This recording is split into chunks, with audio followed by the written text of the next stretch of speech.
Good morning, Steve Zelnarder here with Remax Treviso North Realty. Happy Monday morning. I want to talk about inventory, and there's one factor that's concerning me right now, and this is what I've been predicting regardless of what's going to happen in the future, where there's going to be complete stagnation and no sales when you can't sell your properties. And I'll talk about the numbers, and then I'm going to show you actually, because I still can't believe it. Maybe I did something wrong, but ultimately, let's see. I'm going to talk about the numbers, and I'm going to show you how we gathered the numbers. So we're currently right now we're at 18,675 units, which is still relatively really good. Considering we were at 33,000 last year, so this is actually healthy and a good time to opportunity to sell your property. Don't wait for the spring, clearly.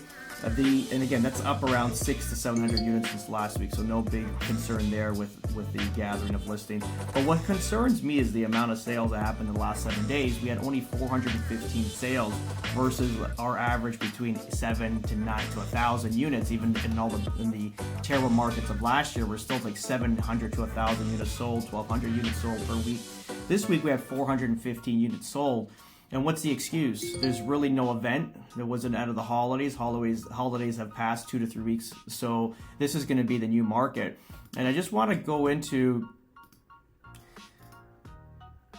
let's just look how we're finding these numbers. Maybe I did something wrong. I had to do this 5 or 6 times today because it didn't make sense to me. Because if you go into, these are condominiums. So condos, anything with a condo attached to it, designation attached to it, T-minus 7 days. In the GTA, we're 149 sales in the last 7 days. So we're going to swap this out to I always mess this up, but it's single family residence towns, anything that doesn't have a condo fee attached to it. Let's just say that. So town semis, detaches, whatever. So here it is, 266 sales, which is insane. So only 266 sales in the last 7 days versus last week's 740. So this is where I'm warning clients, even family members, even if you have no intentions on moving out of the country, it's a good time just to be liquid. I made an example. I was talking to clients over the weekend and just regarding how much money they're losing, just by holding on to their real estate. And I think people don't realize their equity in their home as they would, let's say, a stock market. If they invested it into the S&P 500 or whatever it is, and they saw it, it's like, wow, it's down 10, 20, 30, 35%. Wow, this is going to crash.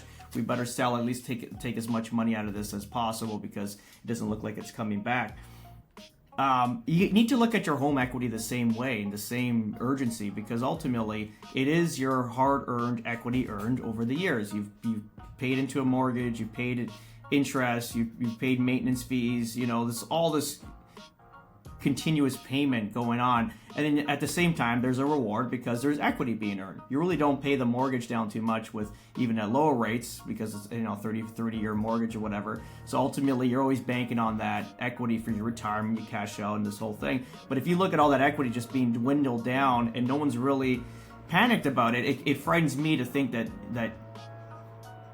you don't even care. It's just like there's hundreds of thousands of dollars being lost and nobody even cares about it. And I've been talking to family members as well. I go, even if you don't have any intentions on leaving the country, that's fine. But ultimately, you should be in a liquid state right now. Your bricks and mortar that are losing value, you should have it gone. Sell it, cash it out, and stick the money in something safe. It's a GIC, whatever you want to, whatever your feelings are. You want to stick it in the States, you want to stick it in a GIC, whatever your appetite is. But I just want to give you a quick example of what I was talking to a family member. So let's just say we're going to lose 7 to 8% per annum per year until 2030. Okay, so but let's just look at 1 year, and this is where renting versus owning right now makes sense. And it's hard. Again, it's not a message I like to relay clearly, like owning's always everything, but at the same time you got to be smart and then kind of change your mindset clearly, because things have changed dramatically and they are continuously changing and no one cares. It's wild. But look at this. If let's just say your house is worth, I don't know, $1.3 million, okay? And you're gonna lose 7% per annum, okay? That's $91,000 a year you're gonna lose. So you divide that by 12, that's $7,500 a month, okay? That's being taken out of your wallet. That's your wallet, your equity. Let's divide that by 30 days. So it's $252 a day that you're getting robbed. Someone's just got their hand in your bank account taking $250 out every day. Now, if you got a mortgage on the property, let's say you're a $4,000 a month mortgage plus property tax plus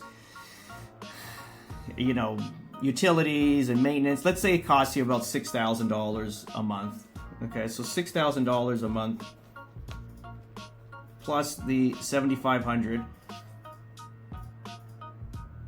You're at $13,500 a month. It's costing you to live in your residence. So yeah, people are emotionally attached to it. I raised my kids in it. I love the area. I love my neighbors. There's a lot of that emotion attached to it. But again, if you see that you're losing it's costing you $13,500 a month to live in, let's say a two-story home in Bolton, you're going to second guess that. You're going to be like, wow, that doesn't make sense.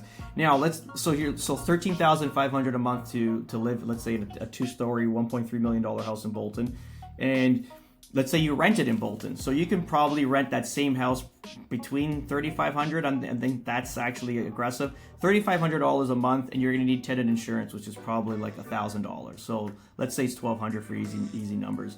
So it's going to cost you $3,600 plus utilities. Let's say $400.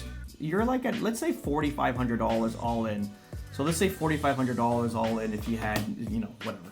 You watered your grass extra. So $4,500 versus $13,500 to live. That's what I'm trying to relay to clients, where they can't wrap their mind around this, whereas they're losing significant amount of money and they're not even realizing it until it gets to the bottom. So if you're going to be losing $91,000 a year for the next, let's say, 3 to 4 years, in 4 years that's $364,000 lost, right? Again, it's alarming. I think you should really consider to sell. I think you should get out, because this number here at 415 units that is sold in the last 7 days is alarming. Why? Because it'll go into complete stagnation, and there's not going to be anything that's going to be selling. And if it does sell, it's going to be some crazy deal attached to it, and it's going to feel ugly right through the whole process because you're selling it for so cheap.